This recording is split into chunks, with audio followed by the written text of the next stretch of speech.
All right. Ladies, I hope you all are as excited for today's Money Monday as I am. Oftentimes, we've had speaker after speaker that has kind of told us different aspects of getting our financial life in order. So everything from looking at the insurance that you have, the taxes, savings, investments, and so forth. But at the end of the day, we're trying to get to that goal of financial independence. And that looks different for so many different people. But today we have Jackie Cummings to tell her story of how she got there. And her background looks like a number of us. So after overcoming poverty, divorce, and single motherhood, Jackie still reached fire. It's possible. In her early 40s, making less than six figures. I want to say that again, because I think sometimes we get caught up in the income portion. In her early 40s, making less than six figures. She retired from her corporate job on December 6th of 2019, decades before others told her she could, to follow her dream of creating a financial literate society. And that's huge. And so we talked a little while ago kind of in terms of what it looks like. So some people think fire means you just kind of sit at home and watch Netflix all day or whatever that might be, but it's really to be able to pursue your passion in a way that you want. And so Jackie is a certified educator in personal finance and author of the book Money Letters to My Daughter, which was the 2013 winner of an Excellence in Financial Literacy Education Award. In 2015, she was officially recognized with a Congressional Commendation for her accomplishments and excellent work in the field of financial literacy from the U.S. House of Representatives. So we are beyond honored to have one of our own to share her story, tell us how she did it, and then also make sure that we can take as many questions as possible. So ladies, as you know, we are always interactive. So jump in at any point in time, throw some questions out there, and we'll be answering as we go. I'll turn it over to you, Jackie. Kind of tell us how you got started and how you started on your fire journey. Okay, well, thank you, Rosalind. Also, I want to thank Jessica for kind of pulling this together and Eureka Marketing. So, as we were chatting before I came on, this is the first time that I really get to share my story and have a conversation about it in this platform of only Black women. So we can keep it real, and you guys are the people that I really want to shout my story to the loudest, because there is just not a whole lot. It really isn't. Now, I was able to do it. I'm gonna kind of walk through the things that I did. We can chat about it. You can ask questions or whatever. I'm very, very open with my finances, and I'm just really tired of the taboo of talking about money. So we're all going to learn together. I mean, in the Black Women's FI group, there's so many cool things that we're talking about that I really wouldn't be having those conversations anywhere else. So kudos to you guys. So I'm going to go ahead and bring up some slides now, because I am really showing my numbers here. I'm going through the slides. Will kind of walk through those and kind of let it sink in a little bit as far as the numbers, because I know FI people, they really like the numbers. And again, along the way, if you guys have any questions, just let me know. I think I kind of covered everything, but there's always something that pops up. And in the invite, I did have a link to two videos that just kind of went through my background a little bit more. So if you watch that, I'm going to be covering some of that. If you haven't seen it yet, that might be worth watching. Most of it, again, I'm going to try to cover here. So I'm going to go ahead and share my screen. Okay. And let me know if you guys are seeing it okay. Looks good over here. Okay, great. So I just titled this Life AF, and that stands for After Firing. And this is through the eyes of a Black single mom. Like, normally, if I'm working with someone in the media or reporter, they can title the article however they want. For me, this is what I wish they would title it. I wish they would title it Fired Through the Eyes of a Black Single Mom. So this gave me the opportunity to do that. So here's kind of what we're gonna go through today. So the first thing is I'll just walk you through my journey. Nothing is off limits if you have questions. Like I said, I'm pretty transparent with my numbers, and I'm happy to, answer if the numbers don't add up or you have a question about that, throw it at me. And then once we walk through that, I will tackle the three big things that I always see people talking about and asking about in the Facebook groups and just anywhere I go. They always want to know about, what are you going to live off of? How can you get your money before you turn 59 and a half? And then, of course, the really big one, health insurance. So let's go ahead and dive in. So I retired in 2019, and I'm a Black single mom with one adult daughter. And this just kind of shows. Now, Rosalind mentioned I retired in my early 40s, although I should not even correct you, but because I'd rather be in my early 40s. But I was 49 when I retired. So I was in my 40s, but it was 49. And I reached fire, I think, like in 2017, a couple years prior. So these are just basics here. I make less than six figures, so I didn't have a really big salary. And the picture to the left, that is my daughter when she was a baby. She is 25 years old now. She turned 25 in July. So this was an old picture back in 1996. Okay, so for my salary and my expenses, again, it depends on who you're talking to. Like if you live in New York City or San Francisco, $80,000 is peanuts, right? But if you live in Ohio or South Carolina or a low cost of living area, 80,000 might sound like a lot. For me, I never made over six figures, but my salary, it did keep inching up. And honestly, I was not on the management track. I had no desire to be a manager, director, anything like that at my company. And I thought something was wrong with me for a long time, but I just wasn't interested in that. So most of the raises that I got were because of I was in sales, so sometimes it would fluctuate, but most of the increases that I got, it was based on the cost of living or some type of adjustment like that. I really didn't have any big pops. I was at the same company for 20 years.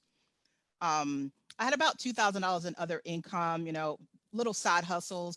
I have the book. There's a little bit that comes from that. And every now and then, I might get a paid speaking engagement for financial literacy or something like that. But it was pretty small, as you can see. I had debt then, and I still have debt. I decided to keep my mortgage rather than pay it off. The interest rate was so low, and I knew that I would keep that money working in the market. Like I wouldn't just blow it or anything. So I still have that. My annual expenses were about 40 to 45,000 a year. Again, I'm in a low cost of living area. I'm in Ohio, so um, it really is pretty comfortable for me to live off of that. Like I didn't really have to cut a lot. And then, of course, my FI number, you guys have all seen this before. Your FI number is basically 25 times your expenses. And then I decided to wait a couple years and I retired early at 30 times my expenses. So I just needed more of a cushion. I didn't grow up around entrepreneurs. I didn't feel like I had a very entrepreneurial spirit myself. So I just needed a cushion. I needed to know that I was going to be okay, even if everything went wrong and I never made another penny. Like that was my threshold. So if I have any money coming in, any projects I'm working on or whatever, that's gravy. But I just wanted to know I was not going to be put in the poorhouse if things didn't work out. So this is what made me comfortable. Yours might be a little bit different.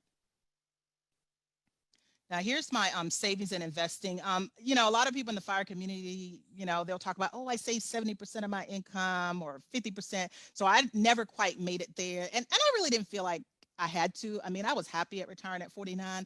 I suppose if I had a higher savings rate, I could have retired a little bit sooner, but I was happy with the 40%. And then these are where my investments and my savings was going. So I would max out my 401k. I would take the company match. My company had a very generous match, so I made sure I took advantage of that.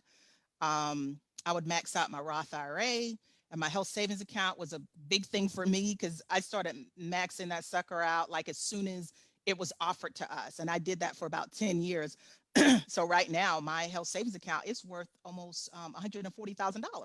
And all I did was, max it out each year, me and my daughter.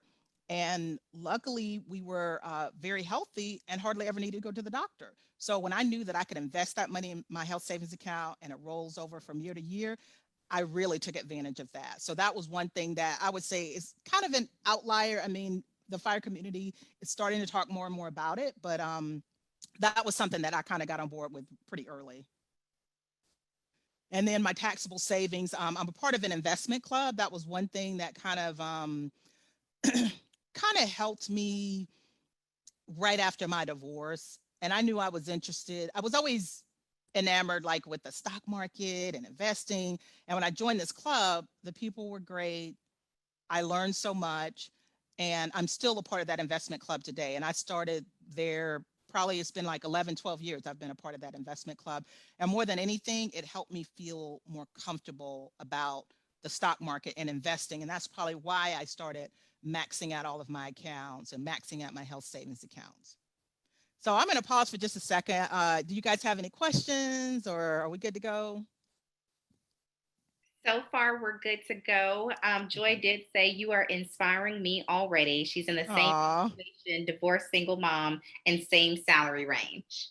okay, great. And my goal was that I hope that you can find some type of connection. I know your story, your background is not going to be identical to mine, but I grew up in poverty, in the rural poverty in South Carolina, so I couldn't even get on a bus and go to the library. We were stuck down a dirt road, and I was raised by a single dad with 6 kids. I mean, I don't even know how he did it, honestly, but he did, and I'm so grateful for it. I mean, even though we were pretty poor growing up, I did pick up some good habits. Like, I think I always learned how to live within my means. I always learned that debt was bad. And so I still attribute so many of the qualities and the behavior that I have to my dad. Just because you're poor, it doesn't mean that you can't have good money habits. So he did the best. He did pretty darn good for a single dad with 6 kids. So I would put him up against, anybody any day as far as a parent.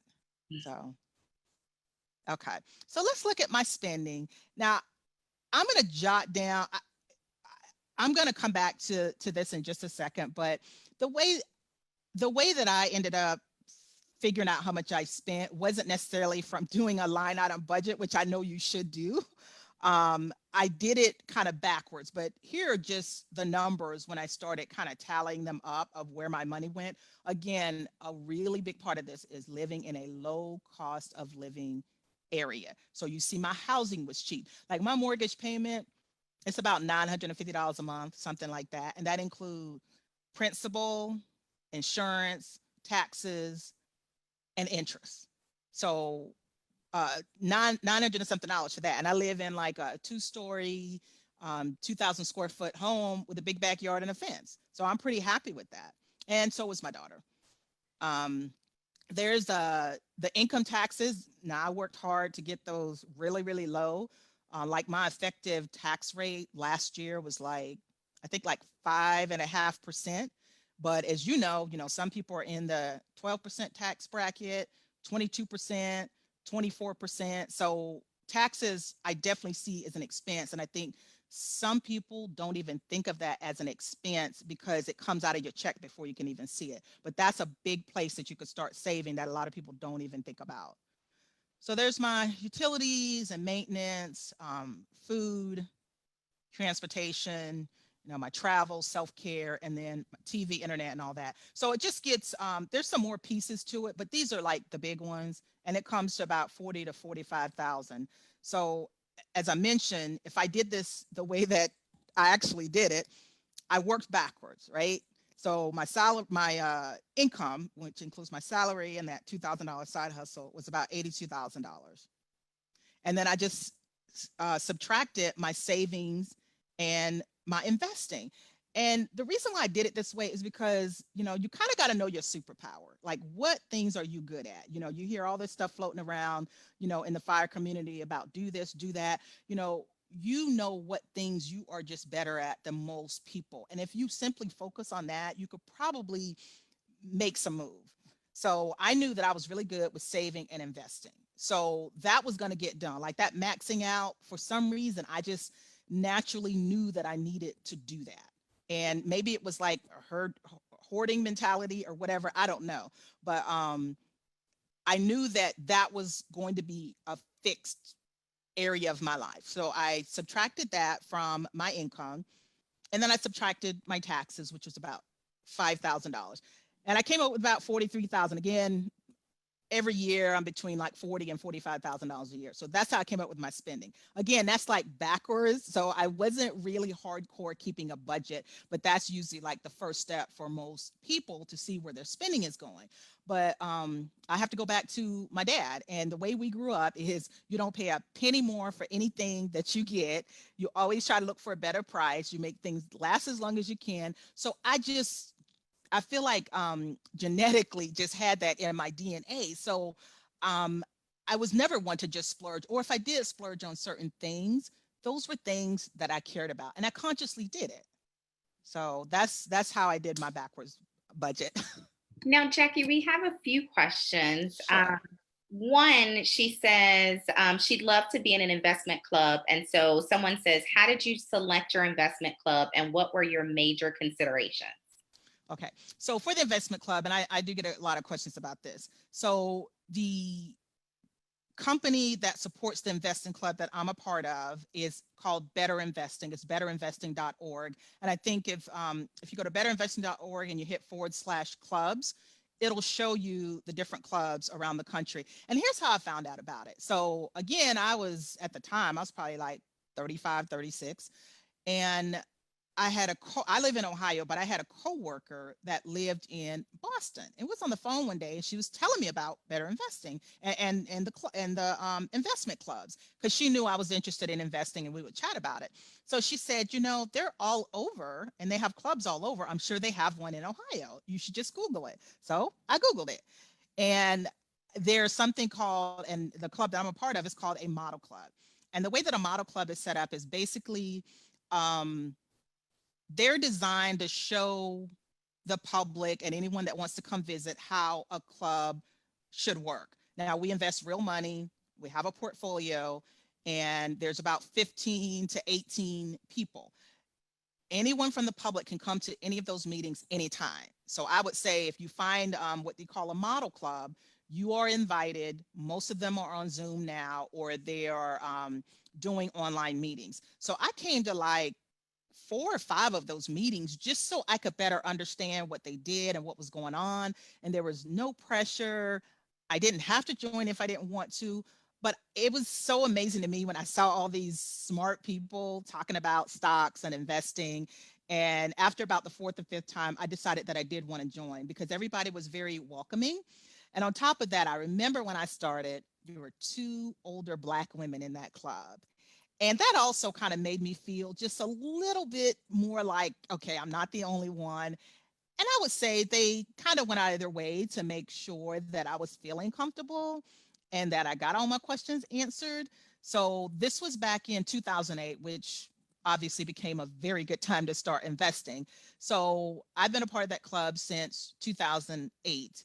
And I like the fact that it is a model club where it was open to anyone.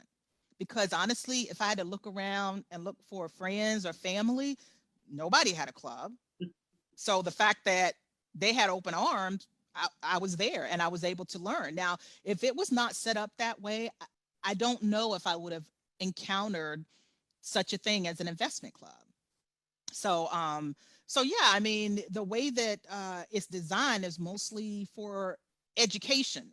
Like I said, we invest real money, but they limit that. Like you can invest every month anything between $20 to $100 a month, and that's it. So that's obviously not going to make you rich. But what you learn from the investment club, you can do whatever you want to in your own portfolio. And before we buy or sell or decide to hold a stock, it gets voted on by the membership.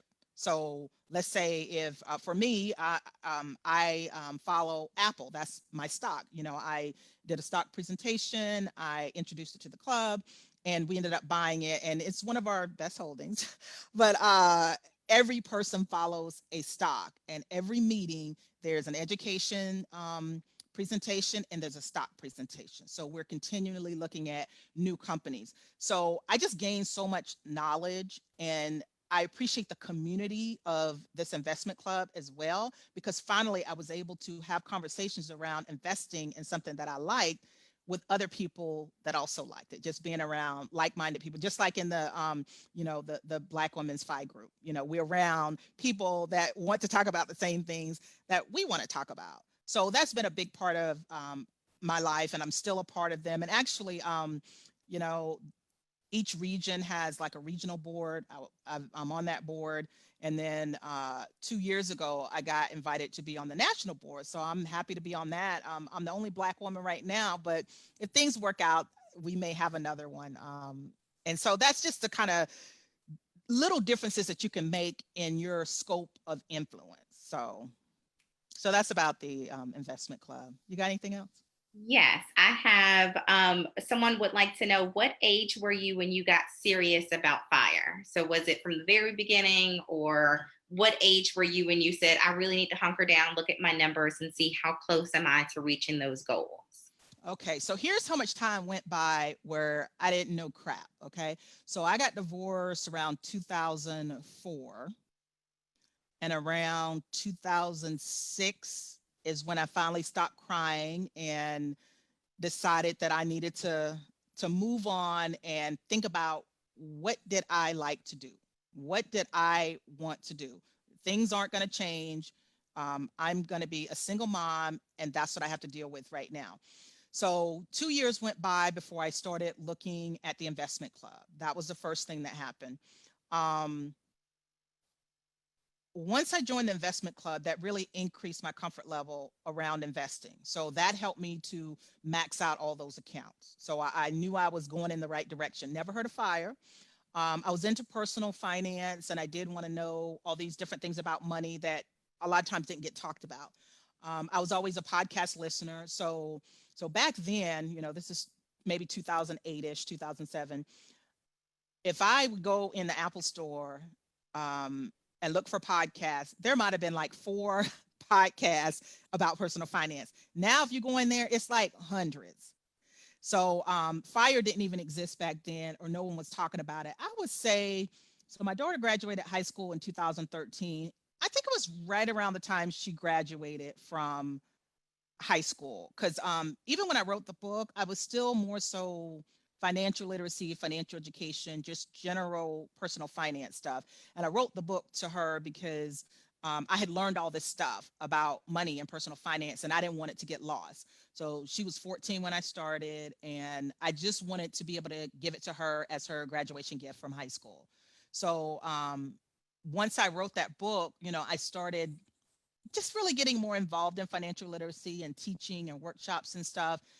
And I would say right around maybe 2014, 2015, I was doing some of the fire things before fire was a thing. And I think a lot of us, especially in the Black community, our moms and our grandmas, they teach us to save. They teach us to watch your money. They teach us a lot of these things already. So the concept of fire to me is not super new, but the acronym and it being so cool now, that that has gotten a lot of attention. But I think some of these things and these tenets of fire are fundamentally a part of how we might have been brought up. So if I take, let's say 2014, so that might have been 6, 7 years, maybe. Okay, that's huge. I mean, I think Yeah. that's a big one that puts things into perspective, because some people think they've waited too late, and they can't get to their goals because maybe they're further along in their career and so forth. So there's time. You can definitely still hop on the fire road and get to your destination and not have to wait until you're 65. So I think that gives hope to a number of people as well. Someone else said they went back to the investment groups and they said, are these investments for your individual portfolio, or are they group investments?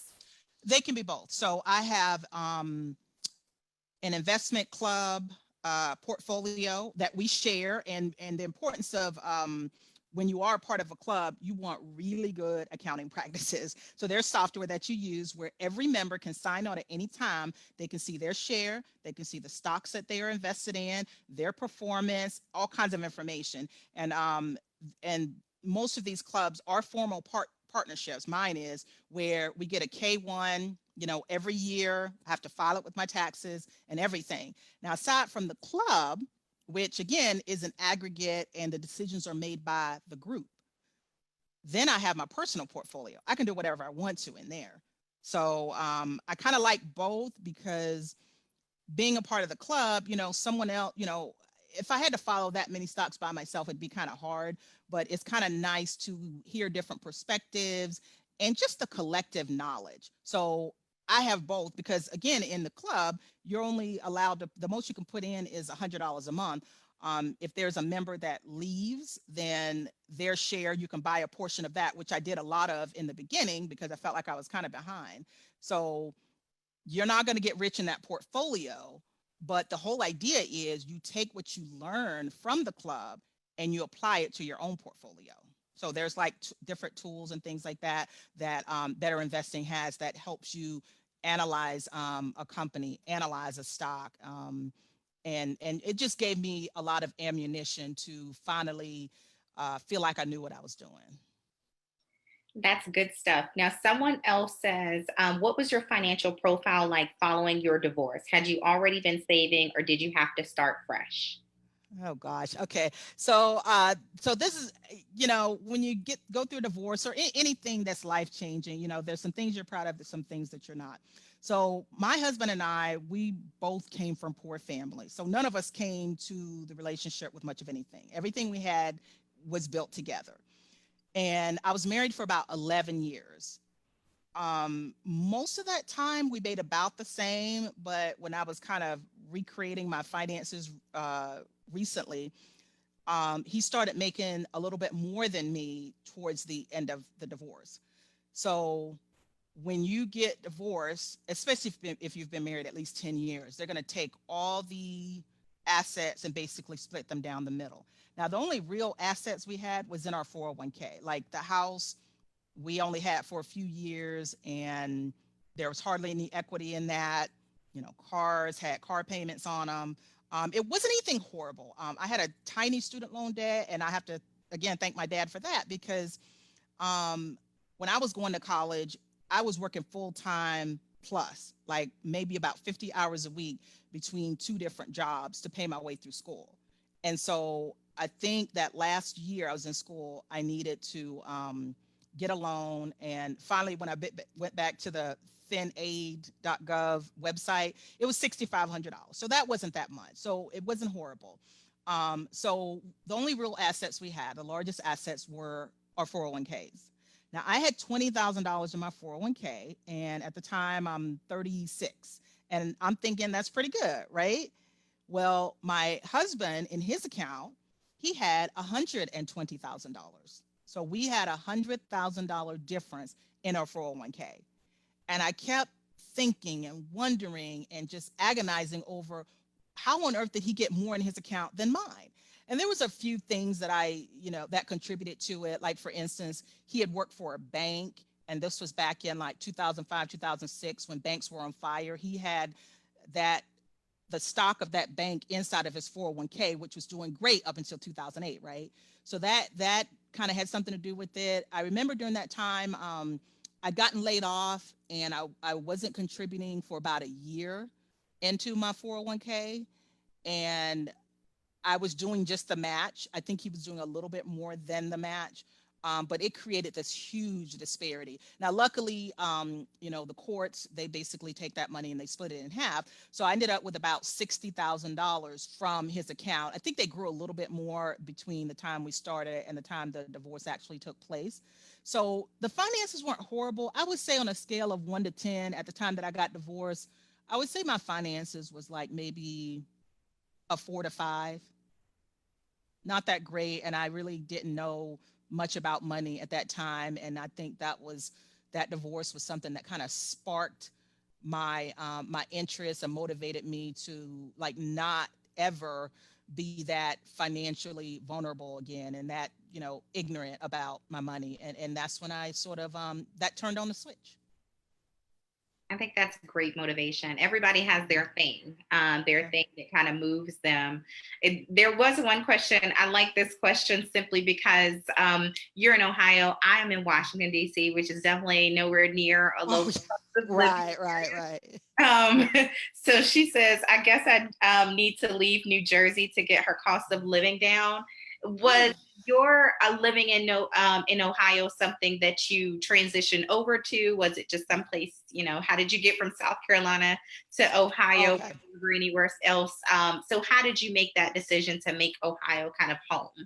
Okay, so I did not on purpose move to Ohio because it was a low cost of living. That was again sort of like a superpower I just ended up with. So grew up in South Carolina. My first job out of college was in Bentonville, Arkansas. It was at Walmart headquarters. So that was a good job. You had to take it. But I didn't have, all this help or wind, to my back. I remember Walmart gave you one big Ryder truck to put your stuff in, and then you would hook your car up on the back. And I had never driven a big truck like this, but my family wasn't in a position to go with me or anything. I remember that day it was raining because at the same time tears was coming down my eyes and my brother's guiding me how to back up, and it was so scary. But I moved to Arkansas.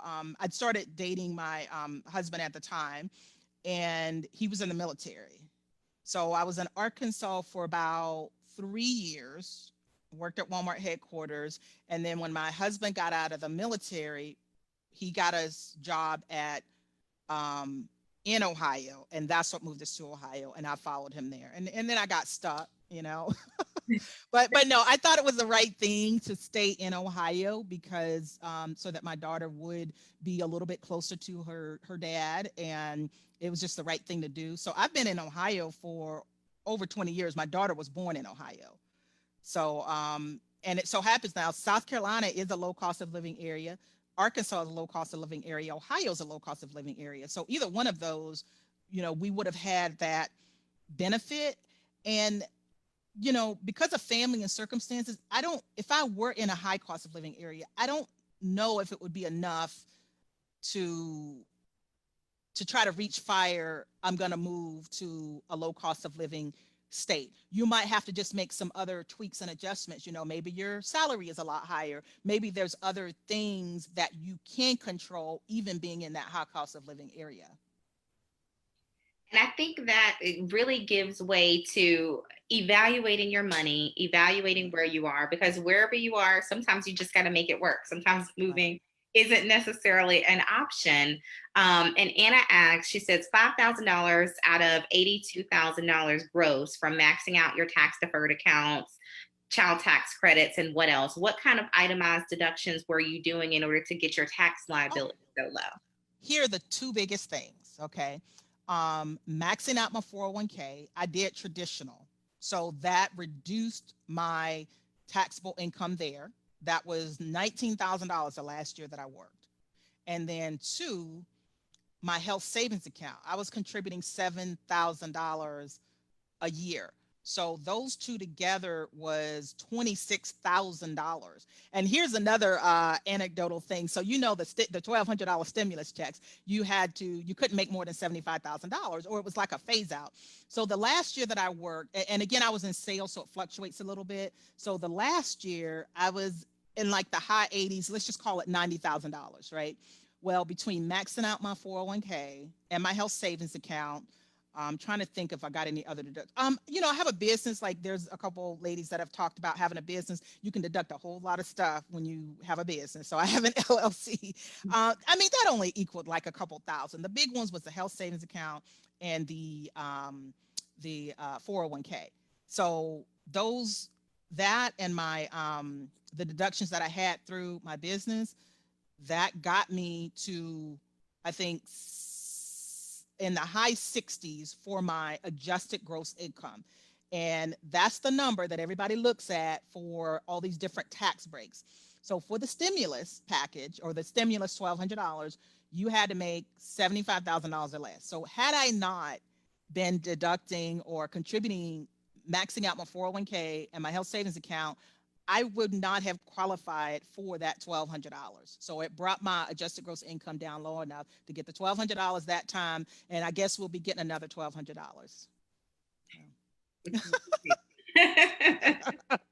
So let's look at my paycheck. Y'all want to see my paycheck? So this is what my paycheck looked like this is every 2 weeks, but this was like about the last year that I worked. As you can see, the majority was my pre-tax deductions, and then tax was 15%. Now the reason why it's 15% there is because that's what they took out originally. So I always end up getting a refund, which it's just become kind of hard to really, you know, get it exactly right so that they don't take out too much tax, but they did, and I always end up getting a refund. So this is what most of my paychecks look like. Now the majority is pre-tax deductions and not my take home. So I was taking home some pretty small paychecks, but again, it was at least 40 to 45,000 that I was taking home. So here's what those pre-tax deductions were. So my medical and dental insurance, which is like dirt cheap, I think I was paying like $90 a month for me and my daughter. And this was a high deductible health plan. My health savings account, I was maxing that out, remember? And then my 401k. So this is what my weekly paychecks look like. Next, let's just look at my net worth. Now, you saw all the money I was shoving into my 401k, right? So it probably doesn't surprise you that the majority of my net worth is in my 401k. And here are the other pieces. So the traditional IRA rollover, that was when I got divorced. Remember, they split our 401ks. And the interesting part about that, I'm pretty proud of this finally, but that account started out at $60,000. I never put any money in and I never took any money out. This is my single stock portfolio that that's how I decided to utilize that 401k that got split. So I rolled it over to a traditional IRA and it started out at $60,000. And when I checked the balance today, it's like $231,000.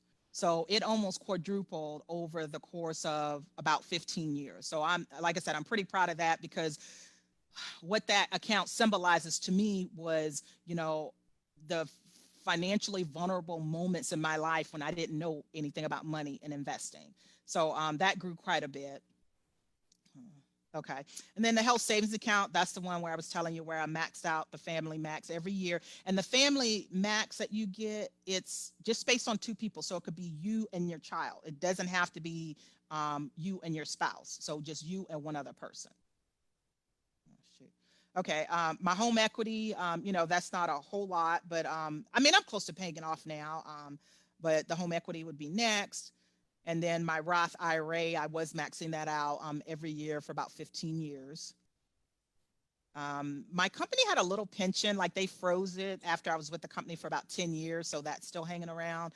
I'm happy to have it because honestly, at the time, I didn't even know that they were doing that. So, and then there's my investment club. Honestly, some of the first money that I decided to use to live off of came out of my investment club. And then there's my car that is paid in full, but it represents about 2%. So that's kind of the net worth. Now, I have one question. Joy says, how did you feel when it was time to actually resign from your job? Did you feel like a faith, or were you confident I'm ready to go and I'm ready to part ways with your employer? Okay, well, my company was a good company. I'd been there for 20 years. My boss was pretty cool. Honestly, when I first started with the company, I was in a certain group for about 12 years, and that kind of sucked, to be honest. So I'm glad I moved. I worked at the company I worked at, the headquarters was here in Ohio. So luckily, it was a big enough company where I could move around. So my last 8 years were much better. And I love my boss. I love my coworkers. I love my clients. It was great.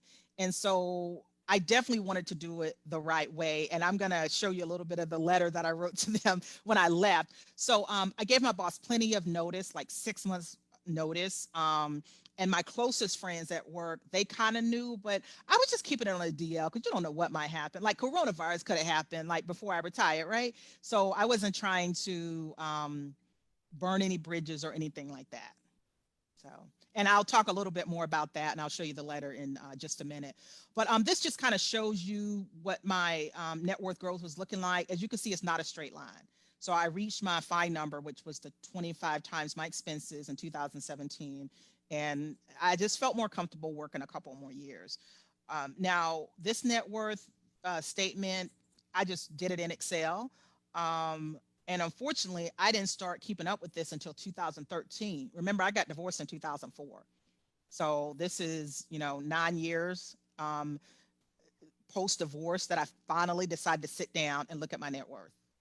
So, okay. And again, I just talk about this bumpy road, and we've talked about a lot of this already, but just so you know, we all go through a whole lot of stuff on our journey. And as Black women, we've got even more than that. I mean, I think we all probably have stories of how we were treated some kind of way that didn't make us feel very strong, or that we had that our voice was valued, or that we were important.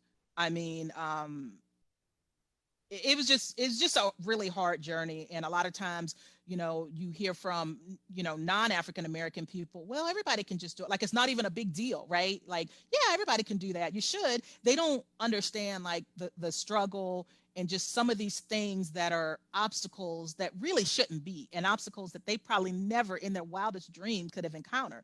I think about John Lewis, telling his story about how he got beat, and how, he was at the lunch counter, and they poured a milkshake on his head, and out of the cigarette on his head. It's like, that's ridiculous. Okay, I mean, we don't get those physical things done to us anymore, but the emotional part, that is a big deal as well. So we have to move on despite that. So just so there's just a lot, and it was a bumpy road, probably bumpier than a lot of these 5 people. So yeah, I'm going to just go on to just some of these broad topics about FIRE.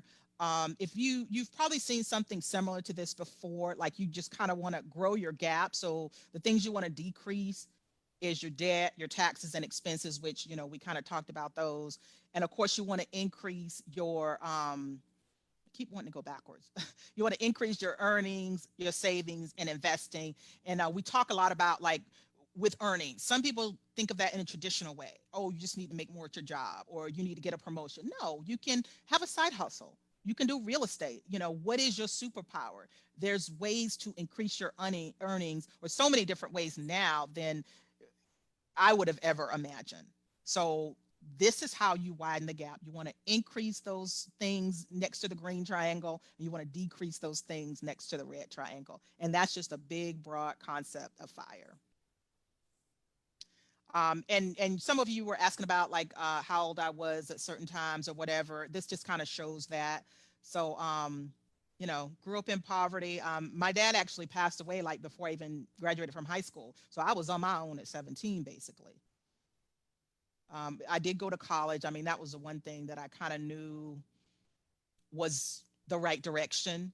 I figured if I had a college degree, I would have a better chance of getting a better job and making more money. So I'm glad I made that move early on. And then, when I was in my 20s, got married, had the career and all that. Then the divorce happened, as a single mom. So I just started waking up at 38. Okay. So I see some of these people retiring early in their 30s. I didn't do that, and that wasn't even possible for me. So we all have different obstacles and things that, we have to deal with. Like the person mentioning, she lived in a low cost or a high cost of living area. So that is an obstacle, but it doesn't mean that you can't, overcome it. Because for me, divorce was a big obstacle. And I guess I in my mind, I just hated that stereotype about Black single moms and how they're the most likely demographic to be in poverty. Like, those things really angered me. And I think that might have been part of my fuel to say, no, no, no, no, no, that is not going to be my narrative. And so, that's when I started kind of saying, okay, what can I do to make sure that's not my narrative? So next, with the that first part, I was just waking up basically from the divorce. But then, when I started making the right moves, I mean, these are the things that I was doing. So at 39, I started the maxing out. I hit my FI number. worked a couple more years later, and I retired early. They did at work, my boss through this, big, we were at a really nice steakhouse, it was like a regular person retiring. And of course, I got a lot of questions and stuff. But, I had the big party, had a big open house, retired early. My daughter was there, and I had a table of, different friends that I wanted to invite. And, it was pretty cool. So I did write a letter, and I promised that I'd show you that. So I'm not going to read the whole letter to you, but this was the crux of the letter. So, all right. So my 5 letters, basically, I said, I know my 40s is a little early to retire, and some may even say I'm giving away the golden ticket. I've certainly spent many months and maybe even years imagining such a divergence from the norm, and ultimately came to this conclusion. I could follow a traditional path or blaze my own, and I chose the latter. So that was my letter. And I gave it to him like almost 6 months prior. And I think he kind of read the tea leaves a little bit. And my boss gave me a hug. So that is the reaction you expect to get. And so I went into a little bit more, but this was the crux of it. And honestly, I feel like it's, everybody that's in the Black Women's Fi group, you guys at least are on the path. And I think that's a huge deal. And to me, retiring early, it was just a huge deal. So I didn't want it trivialized. And I did like to see the bells and whistles, because it's like, this is a big deal when, some of the questions that I was getting, how can you retire? You're not 59, all of these things. And it's like, we are doing something here. We are changing the face of fire. And I would love to see more and more of us saying, okay, here's my story. It's a little different than yours because I had to go through this, this, and that. And hopefully somebody will wake up and say, oh, wow, that is interesting. I didn't have to go through that. So yeah, this was my departure here. That's huge. And just being on your journey. And I think one thing too, oftentimes when you're working with other people, and I'm sure some other people might be able to relate, as we're doing everything that we can to be on our fire journey and our network is growing, there are going to be people around us that are like, how did she do it? Or should she do it? Or that's stupid, or whatever they might say.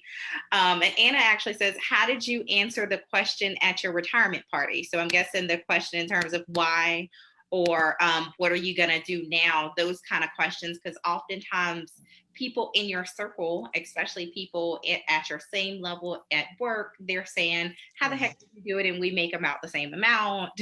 Or, Right. So that's the thing. There's a lot of people that made more than me for sure. Because I work for my headquarters in Ohio, but many of my counterparts worked in the field, and in sales, you get paid a lot more when you are, in the field and you're traveling. But, I was a single mom. I had no interest in traveling. Did that mean that I made less than them? That's fine. Most people kind of knew that personal finance was my thing. I did a lot around financial literacy, and so they kind of made the connection. I I was definitely minimizing any type of like publicity. Like I wasn't, calling up the different medias and saying, "Hey, I want to share my story." I didn't want to do that. I don't know. I guess I just didn't want to wave it in their face or whatever. But my closest friends, they were asking to have lunch with me and have coffee and asking me a bunch of questions. And I was more than happy to share all of that. But they had known that financial literacy was my thing. I had decided to go back to college to get my master's degree. So they knew that was something. And I'm sure many of you guys agree, like I really wouldn't have been as motivated to just sit around all day. Like it's to me important to retire to something. So when I hear people asking, I don't know what to do after I retire, it's like, oh my God, I've got like a list of 80 things I want to do, when I retire. Otherwise, maybe that's what kind of motivated me even more to work towards retiring early, because my job was with a global data company. It had nothing to do with financial literacy, financial education. So there was no way I could really make that work. Although I love my job, it was great. I love financial literacy and seeing how me sharing what I know and what I've learned with other people and watching them grow. So I just had bigger fry. Um, Most people kind of knew.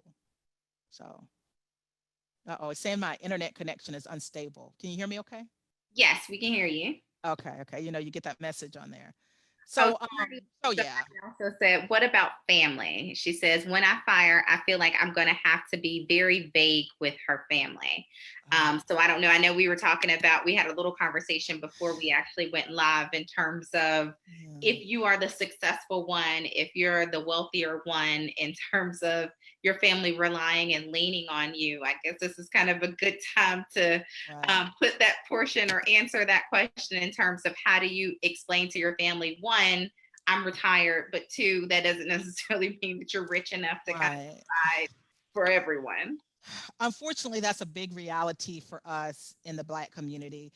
And especially, so I have 5 siblings, right? Um, Many of them, they're basically repeating the cycle of poverty. So, of course, it breaks my heart to see them still struggling the way that we did when we were growing up. So, their answer would be just give me some money, right? But I've done everything I could to try to share what I know. And even when we get together, I'm okay with picking up the tab for everybody. It's like, $200 for 6 of us, it's not going to bankrupt me. And I know I might be the one in the better position. I don't get asked outright a lot of times for money because I've kind of explained it to them a couple times like, okay, I'm retiring early. That's basically to create my paycheck. When you get one from your job every single week, I got to make my own. So I might need to be asking you for money. I mean, they might know that that's a little bit of a exaggeration, but and I live in Ohio away from my family. I feel like that has made a difference that they're not right around the corner where they can just pop up. So, so I was very hesitant to share that I was retiring early and even do any kind of media coverage. But I finally just gave up that ghost. I'm like, you know what? It is what it is. And I don't mind helping my family. And I have had family members that I've had to help. I've just kind of built that in because I didn't want anything to get between me and retiring early. And normally, like if somebody comes to me and asks for money, and I learned how to do this finally, but if they ask you to borrow money, I always say, no, I don't have money just laying around to lend to you, but I got $20 or I got $50. You want that? And they'll never say no. So I don't mind giving them something, and I do want them to know that I care, I love them, they're my family, and I want them to succeed. But just giving you money that you haven't really managed good already is not going to help. But I want to share everything that I know, and unfortunately, they shy away from that. They don't want to me to help them. Say, well, let me look at your credit, or let me help you with this. That they don't seem to be interested in trying to do some things to help get them out of the rut. So that's a really difficult thing that we all kind of have to deal with. I still love them. We don't have a bad relationship. I think it definitely helps that I don't live right around the corner from But them. I know that's a hard part. I mean, It like I said, is. we were talking about this before. It's a hard part because any growth that you do, people feel like, goodness, how did you do this? And I didn't do this, and now you kind of have to help us out. So it's definitely sometimes no is a great answer for your personal health, because the last thing you want to do is impede your growth in order to kind of continue to help or create that continuous cycle for someone else. Claudette also says, have you taught your daughter the way of fire? Is she receptive to your teaching? I know we have a lot of moms in the groups and they're trying to, their children kind of jump on the bandwagon sooner than later. She has picked up way more than I ever thought she would. My first step in educating her really was when I wrote that book to her. And if I only sold one copy of that book and it was to her, I was happy. So I'm definitely so since she grew up around it, it's not that I sat down and talked to her about fire, just in our conversations. And now that's like just something, even though I didn't get that from my household growing up, money was taboo to talk about. Um, it's a very open, transparent topic in my household with my daughter, and I am really surprised at how many things she picked up. So she's doing great, and she's very conscientious about her money. She loves to dig and learn about things like I do. So it's kind of nice as a mom to see her with those same type of characteristics like curiosity and wanting to get to the bottom of things. So it seems like it stuck with her, and I'm pretty proud of where she's at 25. So let me try to roll a little bit, but we'll stop in just a minute for some more questions. Is that okay? Yes. Okay. So I just love to show this example about getting to $1 million. If you invested $50 a week and you got 9% growth over 40 years, you'd have $1 million. And when I do workshops, I show this all the time.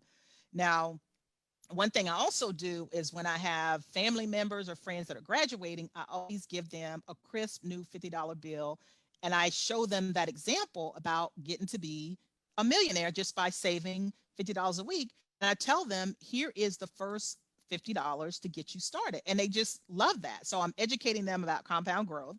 I'm giving them a $50 bill and I'm letting them know, I want to see you be a millionaire one day. So a lot of people will ask, oh, what's the fire gift to give or whatever. This is kind of a cool thing that I've stuck with over the years.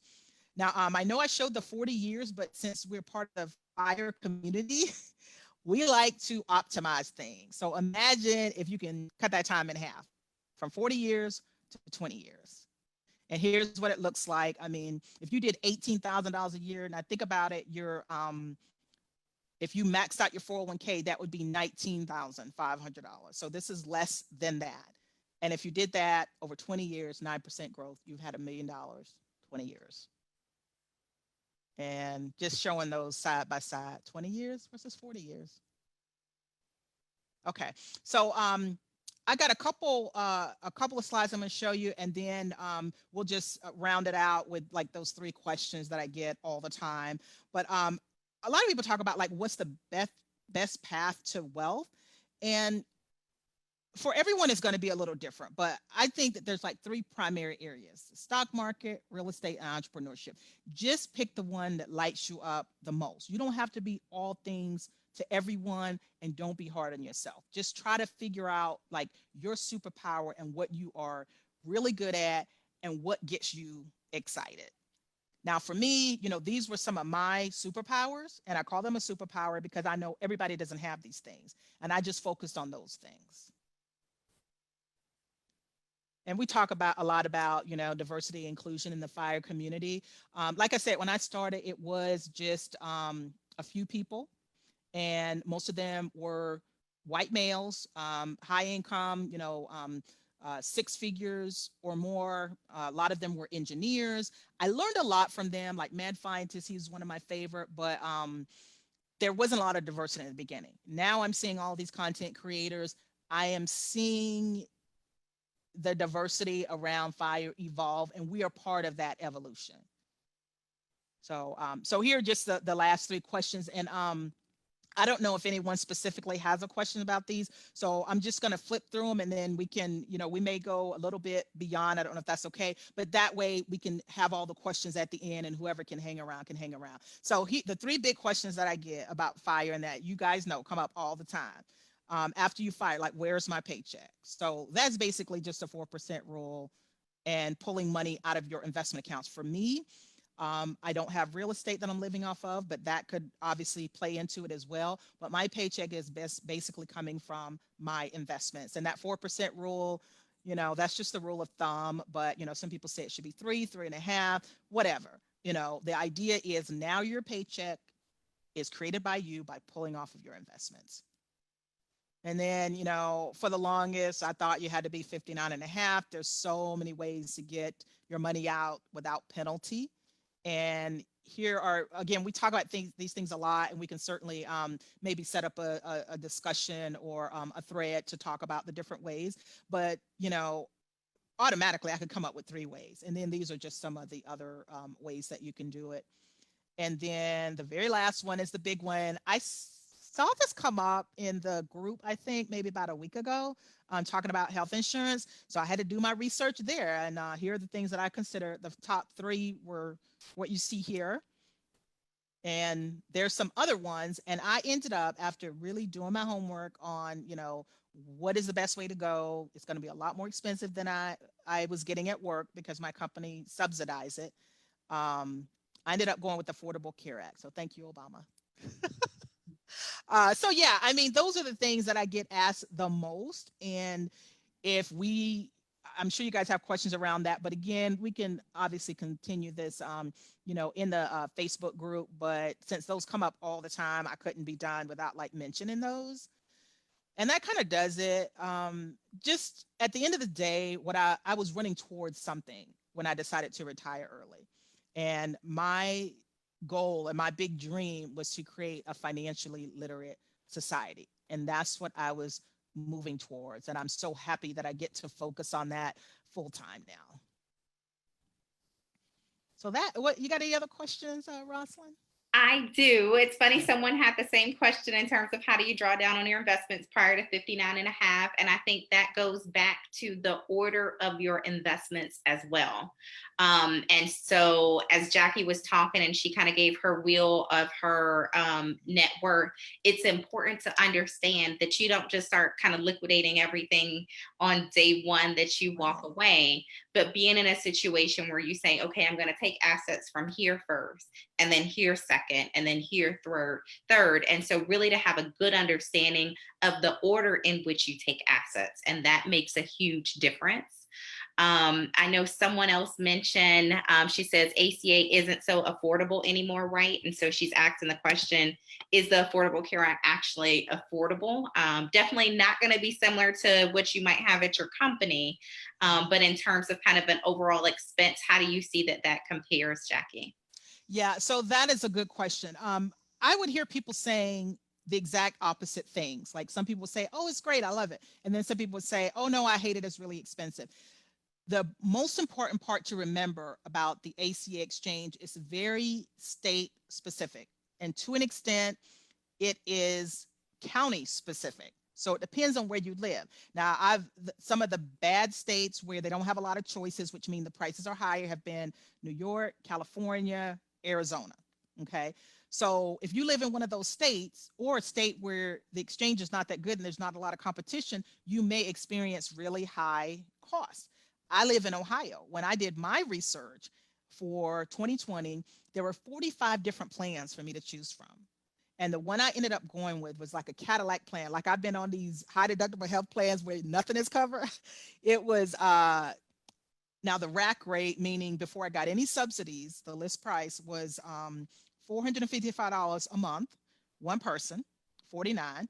And there was no deductible and a $1,200 max out of pocket. So this was like an awesome plan. Now, because I'm pulling off money from my investments, I can engineer my income pretty much any way I want for tax purposes and to qualify for ACA subsidies. The first thing is that the subsidies don't look at your assets at all. There's no asset testing. So it doesn't matter if I'm worth 1.3 million, 1.4 million, 5 million. It doesn't matter. They don't look at that. They just look at your income. And things like if I take contributions out of my Roth, that's not taxed. And that's not a part of my adjusted gross income. If I take money out of my health savings account, that's not taxed. And that's not a part of my adjusted gross income. So as long as I stay under $18,000, that was like the threshold that allowed me to get the maximum subsidy on this $455 a month plan. So I ended up getting about a $400 a month subsidy, meaning all I had to pay was like $55 a month. So who knows how much longer Obamacare or the ACA is going to be around, but while it's around, I'm going to use it. And I want to kind of piggyback on that because in the FIRE community, there are a lot of people who say there is only one way, you only do this, this, and this. So you only do Roth IRAs and so forth. But I am a huge proponent of flexibility in your income and flexibility in your assets because you were able to get the today tax benefit from your 401k, still participate in having a Roth IRA, which gives you the opportunity to say, which am I going to pull from to give you the ability to manipulate your kind of take home taxable income to fit your individual needs. And so you still got the tax benefit from way back when you were making those pre-tax deductions, but that's a huge benefit of having that flexibility in your assets so you can decide in this year, it's more beneficial to pull assets from this pool of money versus in next year, that might change. And so I love just kind of the entire picture as we look at where your assets are and how you're pulling money, but also in knowing those things and knowing kind of how much income you actually have to have in any given year to qualify for some of the items that you're looking for as well. Yeah, and just so everybody knows, I didn't learn this stuff overnight. It was building, like I said, the fire. I started learning about fire maybe around 2014 or something like that. All of this was like building each other. So every time you ask a question in the Black women's group or any other group that you're part of that is focused on fire, you learn a little bit. Or maybe you're encountering something where you need to kind of figure it out. Like maybe for the first time, your company's offering a high deductible plan and a health savings account. So you take that opportunity and you learn about it. So by the time you're done, you got all these different pieces to the puzzle and it finally comes together. So you don't need to know all this at once, but I was just wanting to share how it does and can come together for you. Everybody is going to have a certain superpower or certain things that they can take advantage of or certain obstacles that might be a little bit harder to overcome. I love it. This has been so helpful. I think, and Catherine actually says this has been amazing. And Amber says she agrees. I am a huge proponent of making sure that we put things in front of us to show that it's possible.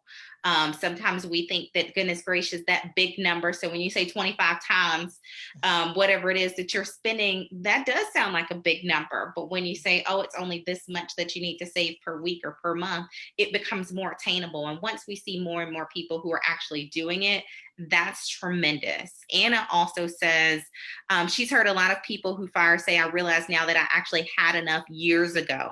And she kept doing one more year. She says, did you feel like you had more than enough since you did 2 extra years to pad your cushion? Or did the COVID stock market drop make you feel nervous at all? Okay, well, yeah, the COVID has made me feel nervous for a number of different reasons. But when you are ready to retire, a lot of people look at age as far as like how much you should have in the stock market. You really need to look at how close you are to retirement. For me, when I was a year or 2 years away from retirement, that's when I started setting aside some of my money that was not in the stock market. So I didn't have to worry about the market going up or down or dropping. I put 3 years worth of living expenses. I took it out of the market and I either put it in a bond fund. More than likely, it would have been like in bonds or maybe even some of it in a checking account. So I was ready to live off that money. And I just didn't want anything to come between me and my early retirement. So because the market fluctuates, I could have never predicted this coronavirus, but it really didn't impact the money that I needed right now. I still had those 3 years worth of expenses in the can ready to go. The rest of my money's still working. Yeah, we took that big dive in March, and I actually added a little bit more money to it, or some of the money that I had in cash, not what I'm living off of, but I actually put a little bit more into the market when it went down. But it has bounced all the way back from back in March. And that's what happens with the market. I knew roughly that we were way overdue for a market downturn. The market corrects itself or takes a downturn about every 8 to 10 years. And for me, when I was retiring, I knew that we were overdue for the market to, take a pretty deep dive. And I didn't know when it would happen or anything like that, but I knew it could have been right around the time that I decided to retire early. So that gave me even more confidence to say, I need to make sure I got this 3 years worth of expenses locked down and not in the market. So that's how I kind of prepared for that. I love it. I think it goes back to being prepared. It goes back to the planning and the strategy. It's a big part of the overall community of making sure that people have the resources that they need and you can lean on people. I talked a little bit and we chatted before we started in terms of sometimes your immediate circle. So more than likely you might be in a situation where your parents and your immediate family has no concept of what FIRE means. And so you're teaching them at the same time that you're learning. So you want to be in that community where you can learn some of these items as well. So definitely be in a situation where you're asking those questions, where you're inquiring, where you're just not listening, but definitely getting a better understanding. And I think that's huge. Never think that it's too late. I want to make sure that we give some closing remarks. You're getting some very great accolades. This was so good. Yes, this was awesome. And this has been great. So I want to give Jackie a chance to do any closing remarks. And I will, because I know there's a little bit of a delay on the Facebook side. So if you have any additional questions, please drop those in here. And so as Jackie's doing her closing remarks, then we'll do a couple of more questions after her closing remarks. Okay, so I want to say, please, please, let's continue this conversation. Like, I remember I had a teacher one time that said the only stupid questions are the ones you don't ask. So it doesn't matter how basic it is. I know in some of the FIRE groups, you're expected to just know it all just because you're in the group. Well, you don't. I have had some of the stupidest questions in the very beginning. And yeah, I might go dig for some of them, but sometimes it was more helpful for someone to share their working knowledge of this. So please ask these questions. If you want to refer to tonight's call to say, hey, we talked about this on the call, I actually had this question or that question. Let's keep the conversation going. Do not be afraid to ask questions. Even when we were in the main group and I would see people asking the same questions again and again, and then some smart aleck would say, you just need to search the group. Or I thought that was always so rude and disrespectful. And I loved hearing those new people asking their questions because it's like, yay, we get to answer it again. That means this is maybe we'll get some different answers, some different people will see it. So I always, and maybe that's just a teacher in me. I have the heart of a teacher. I love those basic questions because you need a foundation. So please, let's keep the conversation going. If there's a question that's been burning and you've somehow, been worried about answering it, that, someone would, say, oh, you should already know that, or at least that's their subtext, right? Please ask it in this Black women's group. This should be the safe zone.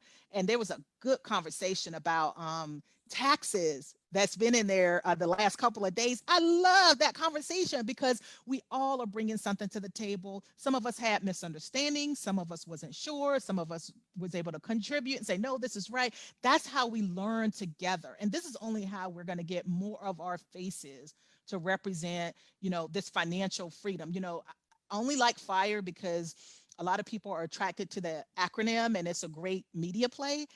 But really, it's just for us to be free. Okay, we've been locked up long enough, disrespected, not appreciated, devalued. Now, you know what? Let's say, forget y'all, we're doing our thing. So let's just try to teach each other. I would love to see more of you guys, getting on the path and getting closer and asking all those questions that only come up because you're curious and you're getting there. I love it. So of course I knew we would have a couple more questions. Marie says, do you do much rebalancing of your assets in post-FIRE? No. I think they talk too much about, you want to be somewhat diversified. They talk a lot about VTSAX. Basically, that's just, a broad stock market fund where you own a whole bunch of companies in one basket. I don't really do hardly any reallocation. The most I would do is say, okay, I need this much to live off of, so let me take that out of the market. I think that the investing part gets complicated too much.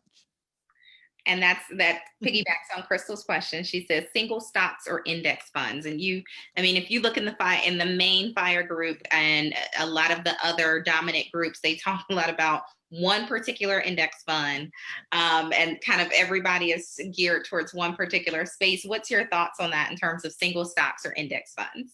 Okay, so let me make it clear. Like, the index fund that they always talk about is the VTSAX. That is basically the total stock market. So it's all 3,000 stocks that trade on the U.S. stock exchanges. Every broker, like Fidelity, Schwab, and all of them, they have a similar one. So I don't know why the VTSAX gets it. Basically, it's a low fee or whatever. That is great. And I have a few different index funds. Most of them are broad market index funds. Now, I also believe in individual companies. I enjoy being an owner. I'm such a nerd that I do like to do the analysis and understand the company's business. I want to see how much debt they have. I want to see that they have growing sales. I want to see that they have growing earnings. So part of the investment club was that they taught you how to analyze a stock and look at all the important pieces to determine if you want to invest in a single stock. So the answer is it doesn't have to be one or the other. It could be both. And I would say the vast majority of people probably don't have the interest or the inclination to spend the time to really study a stock or study a company. But I enjoy being an owner and I enjoy analyzing great companies.